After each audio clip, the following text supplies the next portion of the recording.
that hawk too and spit on that thing. Success without struggle never lasts. And in this world, if life doesn't give you hell first, hell finds you later. That's exactly what happened on June 9th, 2024 in downtown Nashville, where a tiny YouTube crew stopped two random girls outside a bar and tossed out a cheap, flirt bait question for a TikTok clip. The question was trashy, the moment was stupid, and none of them knew they were about to accidentally create a monster. What's one move in bed that makes a man go crazy every time? What's one move in bed that makes a man go crazy every time? One of the girls, a half-tipsy southern brunette nobody had ever heard of, grinned and fired back the line that would ruin her future. You gotta give him that hawk to spit on that thing. You gotta give him that hawk too and spit on that thing. She even pantomimed it, half joking, half out of her mind. A joke so dumb it should have died on that sidewalk. But the internet loves stupidity more than oxygen. Within 48 hours, that 5-second drunken blur detonated into a global reflex. A meme, a soundbite, a t-shirt, a cultural tick. She instantly became the internet's new chew toy. People reposted her until their fingers cramped. Every remix hit millions. Strangers who didn't know her name were calling her their queen. Etsy was drowning in illegal merch before she even processed what happened. By the end of the week, Rolling Stone said her brand had already moved over $65,000 in sales. Joe Rogan joked about her. One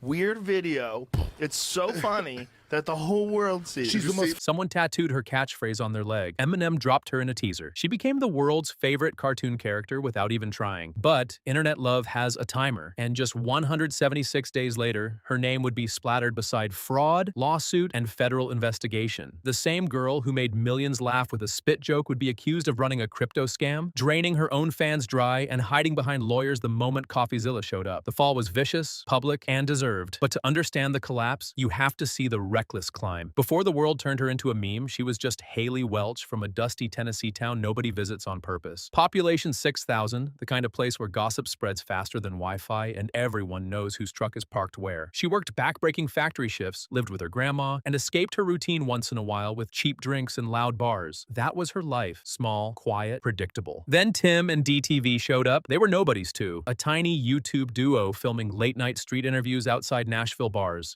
Would y'all ever start an OnlyFans? Their channel had 21,000 subscribers on a good day. Their questions were goofy, borderline embarrassing. Missionary or backshots? Missionary. Designed to squeeze quick laughs out of drunk strangers. That night's question was exactly that. What's one move in bed that makes a man go crazy every time? One move in the bedroom that makes a man go crazy. She delivered the infamous spit line. The interviewer cracked up. No one there thought it meant anything. The raw footage looked like every other forgettable nightlife clip destined for 600 likes and then digital death. Except this one didn't die. 2 days later, Tim and Dee posted the clipped 5-second moment to Instagram and Twitter. 18 million views in 24 hours, 500,000 likes. People losing their minds over a girl they couldn't even tag because she didn't have social media. She had something most influencers spend years chasing: mystery. And that mystery made the meme explode. She went from factory worker to viral lightning bolt in 48 hours. And once the world smelled a new obsession, it refused to let go. Bootleg merch exploded. T-shirts, hats, stickers, none of it authorized. Everyone except her was cashing in. Meanwhile, she was at home, overwhelmed, embarrassed, afraid to go outside because everyone recognized her voice. Eventually, she snapped and did what every viral star eventually does. She hired a lawyer. If the world was going to treat her like a brand, she would become one. In early July, she launched her official merch line with a Nashville brand called Fathead Threads. It was sloppy, rushed, and thrown together like a college project, but it didn't matter. The hype carried it. In 9 days, sales crossed $65,000. Signed hats sold out in 48 hours. Rolling Stone covered it. Fans begged for restocks. She was suddenly backstage at concerts, posing with celebrity giants, throwing the first pitch at a Mets game, despite never having stepped foot in a stadium before. Appearances snowballed into cash offers. Some clubs offered her $30,000 just to show up and breathe. She gained 1 million Instagram followers in weeks. Meanwhile, the original creators, Tim and Dee, were pushed into the shadows. Everyone knew the girl, but nobody cared who filmed her. Their channel was drowning in hate comments accusing them of exploiting a drunk woman. They weren't predators, they just had terrible luck. The internet crowned her queen and left them with crumbs. But behind all the fame, Haley was spiraling. People camped outside her family's house. Her grandfather nearly confronted paparazzi with a gun. Strangers cornered her in stores. She needed security. She became paranoid, kidnapping, gun violence, stalkers. Fame made her rich, but it also made her afraid to breathe in public. And the more scared she grew, the more performative she became online. By August, her social media shifted into thirst trap chaos. Party clips, flirt captions, nightclub videos. Her image twisted from funny Southern girl to wannabe celebrity cliche. Followers dipped. Sponsors pulled out quietly. People said she was embarrassing now, not charming. They just got Timu Siri out here talking about degenerate shit. It was the first hint that her 15 minutes were dissolving. Desperate to stay relevant, she announced a charity donation. Then she launched a podcast called Talk Tuah, Welcome back to another episode of Talk Tuah. backed by Jake Paul's Better Network. The marketing screamed desperation. The comments called her washed. But the debut episode with comedian Whitney Cummings hit big, over 1 million views. For a moment, people thought she might actually pivot. But lightning doesn't strike 3 times. Later episodes flopped. The novelty died. Engagement tanked. By early 2025, the podcast was basically a ghost channel. By fall, she was fading. The internet was bored. Her merch sold, but nowhere near July levels. The meme was old, and that's when she made the single dumbest decision of her life: crypto. It's finally time that we get into the meme coin disaster and address everything that's going on. During a meme coin frenzy, she announced Dollar Hawk, a token tied to her viral catchphrase. She pitched it as a community coin for her real fans. In reality, it was backed by a Cayman Islands firm called Over Here Limited and run by a developer named Alex Doc Hollywood Schultz, a man known for shady blockchain tactics. The plan behind closed doors? A classic hype scam. On December 4th, 2024, Dollar Hawk launched. My Hawk meme coin is live!